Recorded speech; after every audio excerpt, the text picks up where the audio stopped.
Good afternoon, everyone. My name is Fraser Rochford with Canada Health Infoway. I'm the Group Program Director for the Consumer Health and Innovation Program here at Infoway, and I'd like to welcome you to this afternoon's webinar.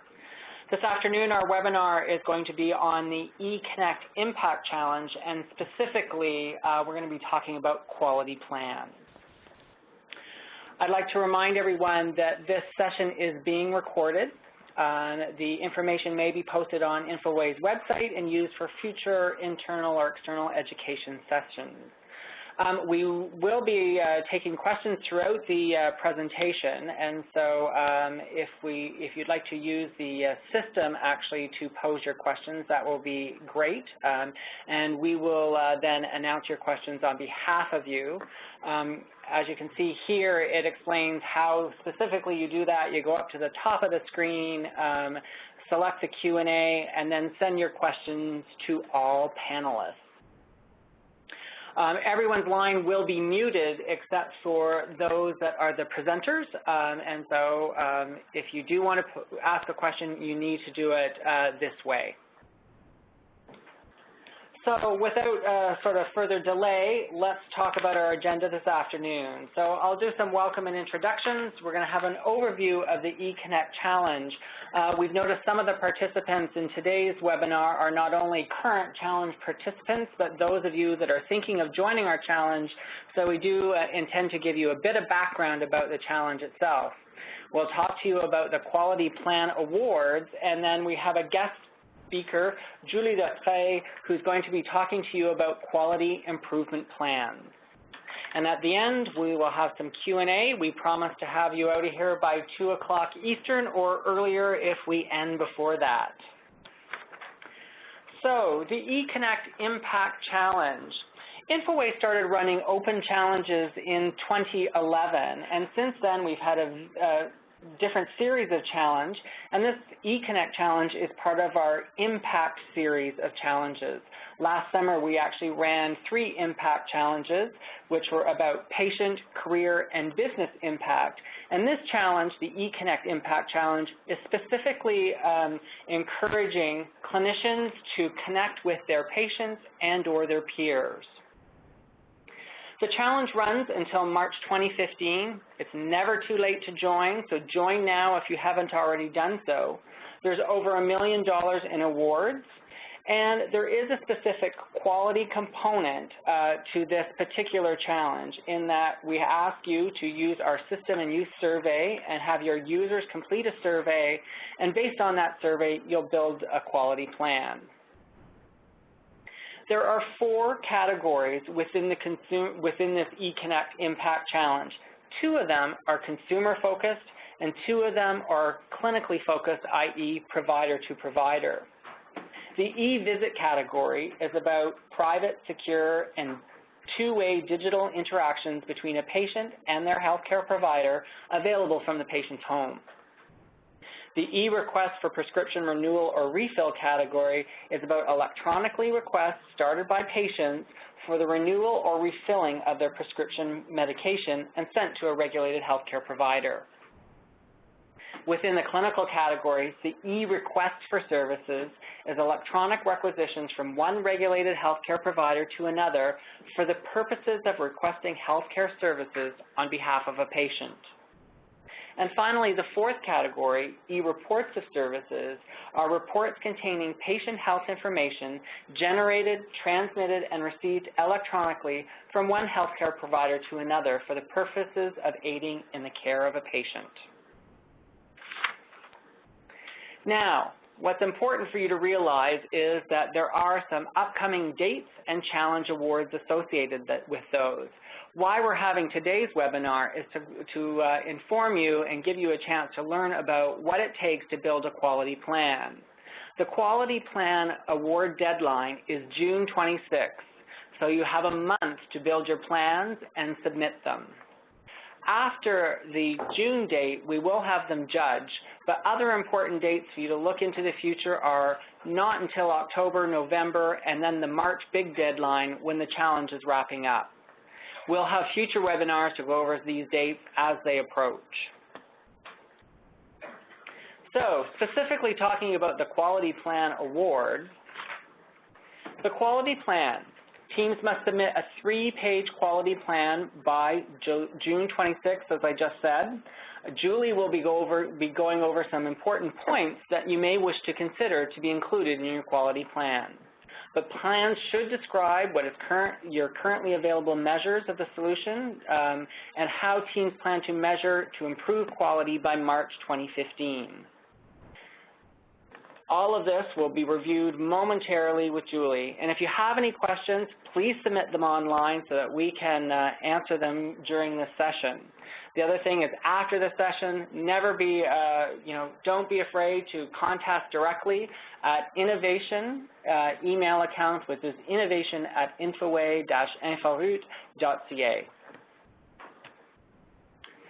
Now, you're wondering, how are we going to assess these quality plans? Infoway is going to assemble a panel of judges consisting of experts, clinicians, some patients, consumers, and others, and they will score your quality plan based on the following criteria: 25% to a quality assessment, 25% for your track record, the plan strength is also worth 25%, and the feasibility of a quality plan is also worth 25%. So what is the quality assessment? For instance, our judges will look at things: does the team give a frank and complete assessment of the current situation and quality levels? For the track record, what has the team done already to improve quality of the solution and its effective use in their area? What other quality efforts has the team or organization successfully implemented in the past? For the plan strength, is the plan likely to be effective in significantly increasing use, the number of users, and or the value for patients or clinicians? So those are things that will be judged. Finally, the feasibility. Are the actions described in the plan likely to be able to be accomplished within a reasonable amount of time and resources proposed? So those are things that you need to consider. Finally, as the incentive is, there's up to 10 awards of $20,000 each for those that are deemed the best quality plans submitted as judged by our panel of judges. So it's time for me to introduce Julie Latreille. Our guest speaker has a Bachelor of Nursing Science from the University of Ottawa and a master's degree in informatics from the University of Colorado. Julie has completed her certificate as an improvement advisor from the Institute of Healthcare Improvement in 2009. Julie is in the process of completing the requirements for certification as a black belt in Six Sigma. First, I was worried about a different kind of black belt. She has worked in a variety of clinical positions in a variety of hospitals, and currently, Julie works as an improvement specialist in quality improvement plans and capacity building at Health Quality Ontario. So, without further ado, over to you, Julie. Great. Thank you so much, Fraser, and thanks to Canada Health Infoway for inviting me to speak today. I am using my headset or my handset of my phone, so if there are any audio issues, I do tend to speak quietly. Please let me know, and we will move forward. And thanks to all for attending today. Specifically, I just wanted to mention that today, my presentation today will focus on the plan strength primarily, and we'll review, so what is QI generally in healthcare, what is QI science, specifically focusing on aim measures and change ideas that you may want to include in your plan. So what is quality improvement? So it's a systematic approach, so this is one definition, approach to making changes that lead to better patient outcomes, for example, health, stronger system performance, and enhanced professional development. It draws on the combined and continuous efforts of all stakeholders, including healthcare professionals, patients and their families, researchers, planners, and educators to make better and sustained improvements. Another example that I have from you is from the Agency of Healthcare Research and Quality, and it suggests that QI specifically related to healthcare is a broad range of activities of varying degrees of complexity and methodological and statistical rigor through which healthcare providers develop, implement, and access small-scale interventions, identify those that work well, and implement them more broadly in order to improve clinical practice. So a QI initiative might have the following features. So it would have a local interdisciplinary team possibly empowered and trained to set goals for improvement. Teams might identify causes of problems or barriers to quality or flaws in the system design that lead to poor quality. Teams trying out different ideas for improving how care is delivered in multiple brief, small experiments of change, and we'll talk a little bit about that. And teams conducting frequent targeted measurement of quality in a way that gives them instant feedback on whether the changes they are testing are headed in the right direction. So, and I will move this slide forward. So some dimensions of quality that were established by the Institute of Medicine in their report entitled Crossing the Chasm, which was published in 2001. And these were areas that they suggested that healthcare may want to improve upon. And so we have, and these are all areas that working in health IT that you're probably already well aware of, but they're safety, effectiveness, which refers to avoiding overuse or underuse, patient-centeredness, timeliness, efficiency, and equity. And so I think health IT in particular is really well poised to actually aid quality in all of these dimensions. So how do we know if an organization is successful at improving something?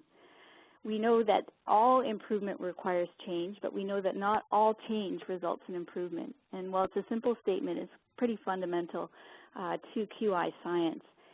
And so we know that if we look at change versus improvement, fundamental changes that result in improvement might have the following characteristics. So they alter how work or activity is done or the makeup of a product. They produce visible positive differences in results relative to historical norms. So that's the measurement piece. And they have a lasting impact. So you know that it's not something that's being done while it's being measured or watched, so to speak, or in a pilot phase, but it continues on long after it's been implemented. So for organizations to be successful, it needs the will to improve, ideas for improvement, and the skills to execute the change. So improvement comes from action, from developing, testing, and implementing changes. So thus enters the science of improvement. So how do we all do this? So many of you may be aware of the model for improvement. If you've been working in health IT for a long time and you have a background in IT, you're probably well aware of systems lifecycle. I think that the model for improvement helps underpin the systems lifecycle in that it makes everything more actionable. So the model for improvement is the foundation of the system. It's a framework. We call it a framework, essentially.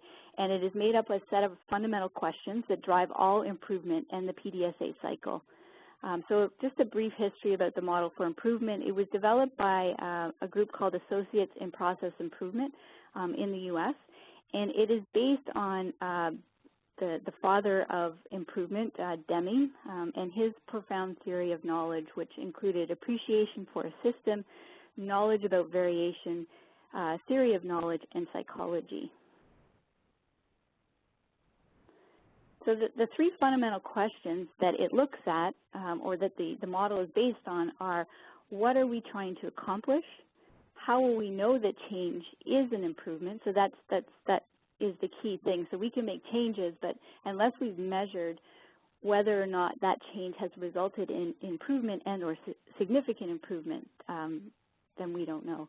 And what changes can we make that will result in improvement? So what actions can we take that will actually get us to what is it that we're trying to accomplish? So the questions define the endpoint, and any effort to improve something should result in answers to these questions.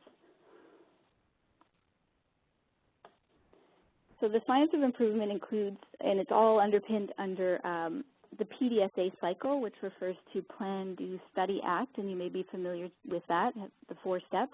It's also known as the Shewhart cycle, the Deming cycle, or the learning and improvement cycle. So the cycle begins with a plan and ends with action according to learnings gained from that particular cycle. So when we look at the model for improvement, and we're going to specifically talk about aim, measures, and change ideas specifically. So when we look at what are we trying to accomplish, this is our aim. So what is it that we've set out to do? How will we know that change is an improvement? So we set out some measures, things that we want to track in order to, from baseline to maybe 6 months post, 4 months post, 1 month, that kind of thing, to see if we were actually making a change in the system. And the change ideas, or the actionable steps, are answering the question, what changes can we make that will result in the improvement? So, so why do we use, so in order to get at all that, we use what's called a quality improvement plan, or people also refer to it as a charter. It has its foundations in project charters as well. And it defines the project and organizes critical pieces of information about a project in one place. It builds understanding and consensus and clarity, and it's a living document that evolves using a structured approach. So some elements that when we're analyzing quality improvement plans, for example, at Health Quality Ontario, that we're looking for are things such as executive sponsors. So it's very important that you have executive leadership, sponsor, and support in order to move the organization forward and to approve and also to get buy-in for your project. Who is your team lead? What kind of experience do they have in quality improvement specifically and or improvement projects in general? Who are the team members? So depending on the type of project that you're involved in, you probably want to involve people from an interdisciplinary backgrounds, many different individuals, in order to give information as to the processes that are involved in your process. And then what are the benefits to the clients and the patients? And so those are the ultimate outcomes always, what kind of improvements are we making to the system? And we refer to that as the voice of the customer. So, what is it that they feel they are missing from their care, or what kinds of processes would make them feel like they have received better care? And then also problem statements. So the link between this improvement initiative and the broader organizational strategy is also very important. So if we move on to looking at aim statements in particular, so what is it that we're trying to accomplish? So every QI initiative requires a clearly defined goal or aim that answers the question, as is stated, what are we trying to accomplish? So in the model for improvement, the goal is written as an aim statement. So an aim statement should have the following characteristics. It should have clarity, it should be time specific, the goals should be stretchable, and they should have real value. So clarity refers to a clear and specific aim is an essential component of an unambiguous QI plan. And so the statement should share how much the QI initiative will change something. Examples might include aiming to decrease adverse events or undesirable wait times by half, or improve a measure by 50%. When we look at time specific, we're talking about the statement articulates that when the goal will be achieved. So we will achieve said goal by March 2015, for example. Stretchable refers to, let's just back up here, a goal of small incremental change, example, moving from below average to average or changing by 10%, does not necessarily represent a real breakthrough in quality and or justify stakeholder involvement. So it's helpful to review practices of leading organizations and establish benchmarks in support of setting a stretch goal. So depending on the measures that you're looking at, 15, 20, 30% may be what's considered a stretch goal. The other thing is you might also want to look at what's theoretical best. So for example, if we're looking at patient satisfaction, theoretical best would be 100%. If we're looking at hand hygiene, theoretical best would be 100%. So, where are you at this point in the organization, and where would you like to get in terms of making that stretch goal? You may not get there within the first 6 months, but maybe your stretch goal is your 3-year goal, for example. And the aim statement should also have a real value. So it should meet the expectations and needs of the patient. So going back to that voice of the customer. So just as an example of a poor aim statement, we would say we will work to improve our e-requests for prescription renewals or refills. So that is pretty vague. We do know that they want to improve, but we don't have any specifics around time, how much they want to improve, and we don't, it's not very clear. So if we were to write a better aim statement, a good aim statement, we might say within 7 months, we will increase our electronic requests by patients for renewal or refilling of their prescription medication for Clinic X, say from 10% to 25%, depending on what your current baseline is. So that would represent a better aim statement. You might even get more specific. Instead of saying just generally patients, you might specifically say what kind of patients. So is it your diabetic population patients, congestive heart failure patients, something like that. All right. So if we look here at measures, so how will we know that change is an improvement? We have 3 kinds of measures: outcome measures, process measures, and balancing measures.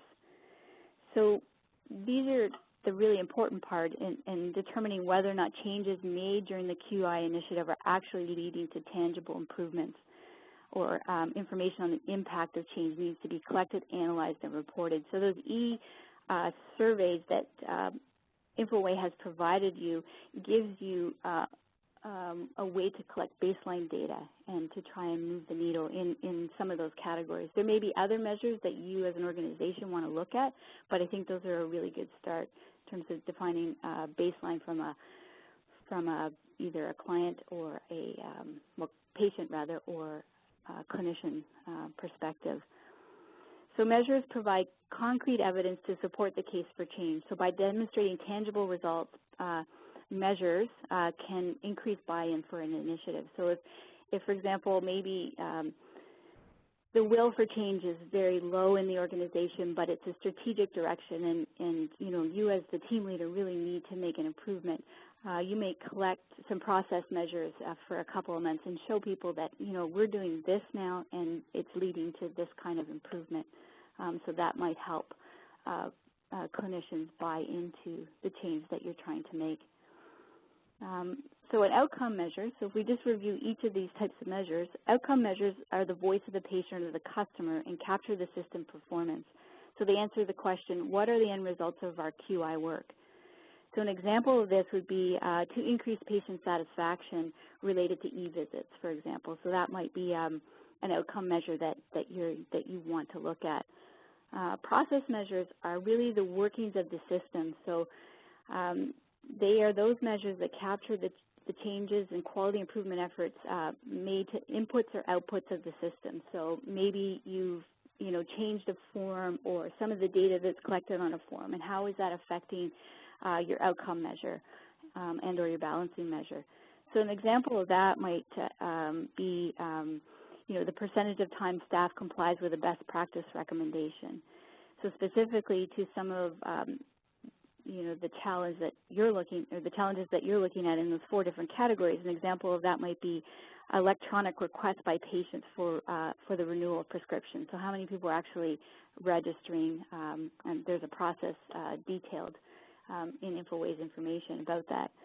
And then the other thing is a balancing measure. So while we want to have an impact on the outcome measure and the process measures, we also need to be aware that in some cases there may be balancing measures. So balancing measures determine whether changes to improve one part of the system are causing problems in the other part of a system. So, for example, does this QI change improve client satisfaction, for example, e-visits, but it decreases staff satisfaction?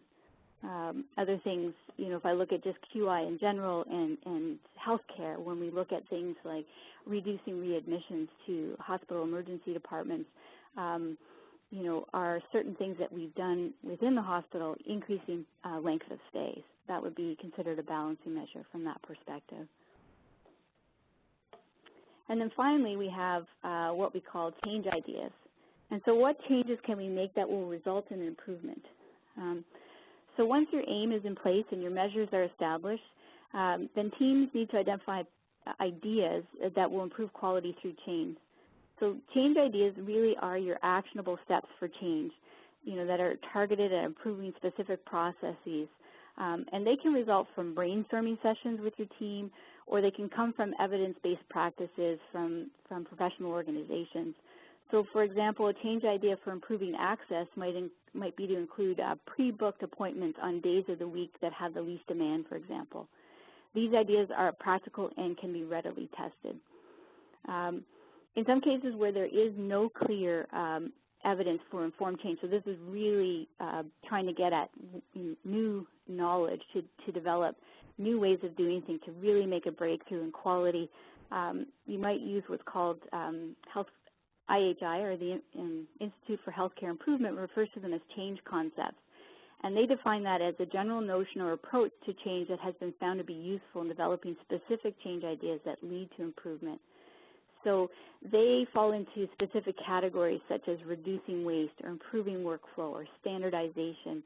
And if you Google change concepts on the IHI website, you'll come up with a whole list of, I believe there's 50 change concepts. And from there, you can use brainstorming techniques to get at specific ideas where maybe there are none specific to what it is that you're trying to do. The other thing is you can always, in addition to that, with change ideas specifically, you can also contact other organizations that maybe have made significant improvements in areas that you're interested in and find out what it is that they've done to make those improvements and see if they work in your organization and test them.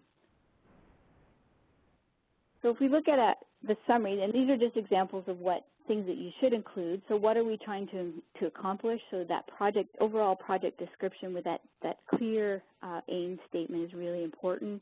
Who are your project sponsors and your team members?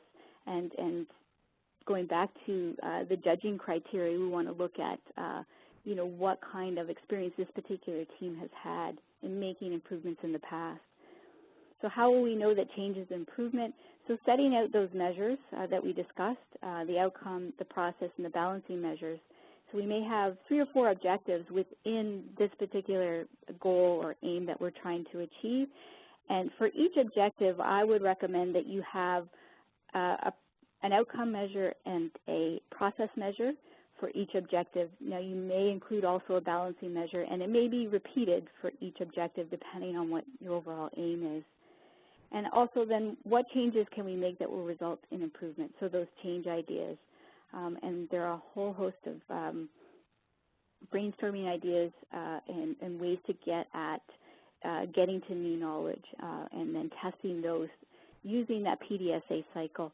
So it's really important to test on a very small scale, maybe test with 1 patient or 1 client and 1 clinician and see what the outcome is, and then make changes to, say, for example, a form, and then test again maybe with a couple of different patients and or clinicians and make improvements. And then you may decide to spread that to maybe 4 or 5 or to a group of clinicians and see what kind of impact you're getting and the improvements that need to be made before going to full-scale implementation. So in IT ways, you would consider that the pilot. So I'm sure all of you are very used to running pilot projects and making those iterative changes to what it is you're trying to accomplish. And that is the end of my slides. And so I'm looking forward to some questions from the participants, see if we can increase some of the knowledge or areas that you would like to learn more about. Well, thank you very much, Julie. That was very interesting. And I'm sure we'll get some questions from our attendees momentarily. I really liked your quote about sort of not all change results in improvement. I thought that's very sort of something that we all need to think about. And as you said, it was very simple, yet it says a lot in it. Maybe I'll start off by asking a question around, what do you think is the top thing that sort of people who are sort of undertaking a quality initiative fail to do? I really think that it's really defining what it is that you're trying to improve. So defining that aim statement and then figuring out what those measures are to be able to measure the improvement in that goal or that aim that you're trying to accomplish. And so it kind of, you could refer to as project scope. So well-defined project scope really helps narrow your focus and keep you on track in terms of making changes that will result in improvement. So along those lines, though, so how do you appropriately scope? So, how do you know at the outset if you're sort of trying to bite off more than you can chew, or really you're not biting off enough? Do you have any sort of words of wisdom there? Yeah, so sometimes that's tough, and that's why we refer to that project plan as a living document. So you may write an aim statement that, people would say you're trying to boil the ocean, and maybe you don't necessarily understand that at that point, or know that maybe that goal is too lofty at this particular point. And that's why the PDSA cycle really underpins it all. So maybe you try a change, you decide to make a change to the form, for example, that patients are using to submit their e-prescription refills. And you realize that at this point, based on the way that you've written your aim statement and or your measures, you're really not going to get to that kind of improvement because the incremental steps there'll be too many of them, and the amount of time that you have to make this change is not long enough. And so that's why we refer to that document as a living statement. So you might be continually updating those that aim itself, not the aim globally, but the measures in terms of like what is it that we can really change here. And so it's all trial and error, but it will really get to the fundamental issue about what is it that we really need to focus on here, and what kind of change can we actually make. So, for example, at Health Quality Ontario, we do see a lot of quality improvement plans that the aim is to improve, say, by 25 or 35%, and that would be considered a stretch goal. How those plans are written then is that for the next 6 months we plan to improve by X percent, but within 3 years we plan to improve by 30%. So it's that incremental change that can't happen all necessarily within the plan, but it's well thought through in the sense that we're starting to understand the scope. Right. Okay. All right. That makes sense. The other thing that I noticed you said was the key to having executive sponsorship. And do you maybe want to expand on that? Like, first of all, how do you get it, or how do you convince people that this is the right thing to do, and so that they agree with your aim statements and what you're trying to measure? That's a great question. So there is what's called an elevator statement, so a statement that you could have with an executive, because typically these people are very busy, within the span of an elevator ride, which typically lasts less than 1 minute. So how can you sum up what it is that you're trying to achieve in a very short period of time in terms of what you're going to say to this person? And you really just want to get at the value specifically for patients and for clinicians. And so that's how you draw in those executives. And sometimes it's easy because it's being driven by the executives themselves. Other times you really need to convince them that this is the direction you need to go in. And so I think really getting at the value of why this needs to be done is really important to get executives buy-in and sponsorship. Okay. I just want to remind all participants that you can ask your questions online by hitting the QA button at the top, sending your request to all panelists. And I'm sort of moderating those questions as they come in now, but please feel free to submit more. And Julie is with us here to answer all of those questions. Or if you have questions specifically on the challenge itself, I'm also happy to answer those. Julie, I was wondering if you could sort of maybe, you thought that for our participants that for each of those sort of areas they should have an outcome and sort of process measure. And I wonder if you could just define those again so that people understand what the difference is between those two, so that as they're writing a plan, they can make sure they sort of include both of those sort of concepts. So the outcome measure really is that big, what is the end result of the QI work? So what do we want to see happen? So is it we want to see patient satisfaction increase with results of participating in this method of interacting with our clinic or our clinicians? Do we just, at this point want to see the numbers of people increase in terms of registration and or use? I'm just looking here at the different categories for, so e-requests for surveys, so electronic requisitions. So maybe we just, at this point, we want to see an increase in those, or perhaps we want to see increase in satisfaction with our providers in terms of using those types of requests versus paper requests.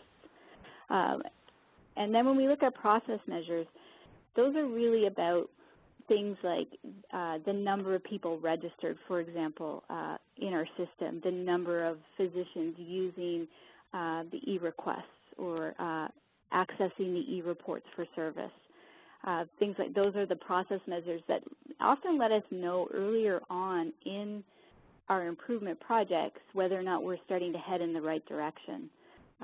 Outcome measures sometimes are the bigger dot measures, and they sometimes take a little longer to move. So an example of that would be hand hygiene. So in the province of Ontario, for example, hand hygiene was a priority indicator up until this year. And what they were really looking at from a process perspective was how many clinicians were washing their hands before contact with patients, for example. Sorry, there was a loud noise in the background. And so in the process to improve that. So sorry, I was distracted. No worries. Thanks. That was a great answer. I was wondering if there's some specific sort of reference material that you think would be good for people to look at. Is there some sort of, certainly Health Quality Ontario might be one area. Are there other sites that you would recommend that some of our participants go to? Yeah, so the Health Quality Ontario actually has a lot of resources and tools available to them. So if you Google Health Quality Ontario and you go to quality improvement and then drill down to quality improvement framework, we actually have a framework that's defined as 5 stages, and each of those stages has an example of what that is, and then tools and resources that you can use and definitions related to all of what we've discussed there as well. Another great resource is IHI, so they have a lot of information on their website regarding how to write a good aim statement, and even if you're looking for process measures and or outcome measures to write a really good plan, you can access both of those sites, and they do have different measures already articulated that maybe you can use as a jumping off point to write your measures. Okay. So we've sort of now just gone over sort of the outcome and process, and we've had a question around balance measures. Mm-hmm. So what strategies have you used in the past to determine the most important balance measures? And if there are multiple potential negative consequences, do you monitor them all? Yeah, so that's a great question. And sometimes I think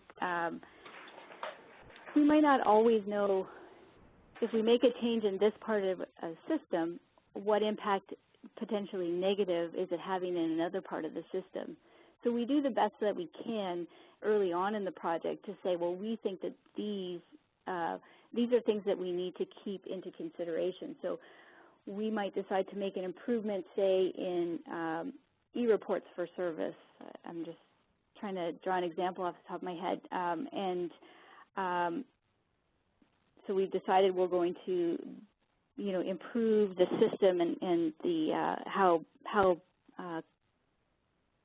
clinicians access the system, for example, in terms of the interface. But maybe the cost of that is too much, and so a cost may be a balancing measure as well. I don't know if that makes sense to people, but another example might be patients, using e-requests. And so, for example, maybe because the interface is too complicated, one balancing measure might be that we've had, people not accessing the system because they can't figure out how to use it well. And so that would be considered a balancing measure. So they kind of flip-flop back and forth, and I think you do the best you can early on in a project to determine what they are and to try and measure them. But there are always sometimes things that might come up that you haven't thought of because maybe it's a completely new process or new knowledge that you're trying to come up with. Okay, all right, that makes sense. we've had a follow-up question to one of the areas that we touched on earlier, and so this question is, if we are unable to obtain executive sponsorship, what that effect on the would that affect the quality plan negatively? I mean, I think it's always better to have executive sponsorship, but if you have at least leadership, formal or informal leadership at the level of interaction, so say it's the frontline staff, for example, and there's support and encouragement for that at that level, then I think you can still be successful. The other thing is sometimes you're making these changes, you don't have a lot of support, but that's where your measures come in terms of being able to show people the data. So here, we've made an improvement from X, from this month to that month as a result of this improved process, and that sometimes will help, buy-in at the front line and then also buy-in at the executive level eventually. So sometimes, you're charting new frontiers, and it does require some pull and some push from people coming along in the process. So it's about change management as well. Right, and so sometimes that sponsorship, again, depending on the breadth of the organization, sometimes it might be one level up, it might be 10 levels up, but it's more or less getting those involved with that can affect change and involved in sponsoring and making sure they're on board. Exactly. Okay. So I've found that frontline management is also key to getting staff buy-in for the changes that you're trying to make. Right. Rather the improvements you're trying to make. And interesting for us in our particular challenge, because we have two consumer-focused categories as well, it's, how do you sort of get some of that buy-in from the consumer, the patient, and also so that they feel that they have a say in change. And although we're assisting in making sure that we get surveys out, it is up to the organization to make sure they sort of push them out and explain to their patients and consumers the benefit of their involvement and, responding to these surveys, because ultimately it will affect how the interface is in the system they're using or whatever. So I think that getting that kind of involvement is important as well. Yeah, exactly. And as you were speaking, Fraser, I was thinking with those surveys that go out and you've established baselines, specifically around the ones that go to consumers, you might see that, they say it doesn't increase my efficiency or whatever the question may be. Then you might want to drill down further to see what is the specific issue around why they're saying that they don't feel that this is of value to them. So things like having a focus group with some patients or targeted phone calls and or follow-up surveys to get at a little bit more about, what's behind that particular statement could be of real value too.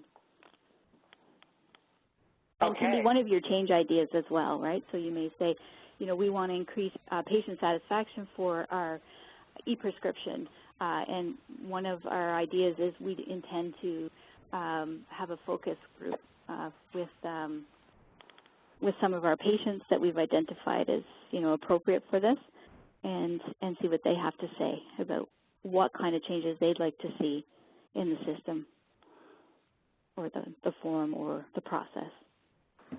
So, Julie, a question here we have is, I think this one will make you think quite broadly, is, are there special considerations when looking at a large group engagement, so example, provincially, to increase the use of digital health innovation? So I think it's like, the question is like, how do you engage sort of that large group? And for the person who I'm asking this on behalf of, if you have other sort of questions to relate to this question for Julie, please type them in now. Yeah.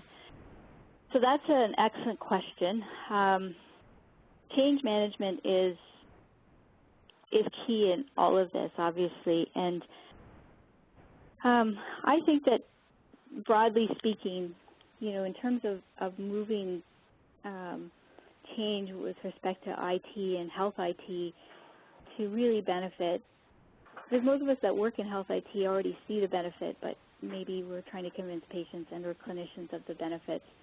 And I really think that those small, it seems not silly, but it seems almost, you know, that you won't be able to get over that mountain, so to speak. But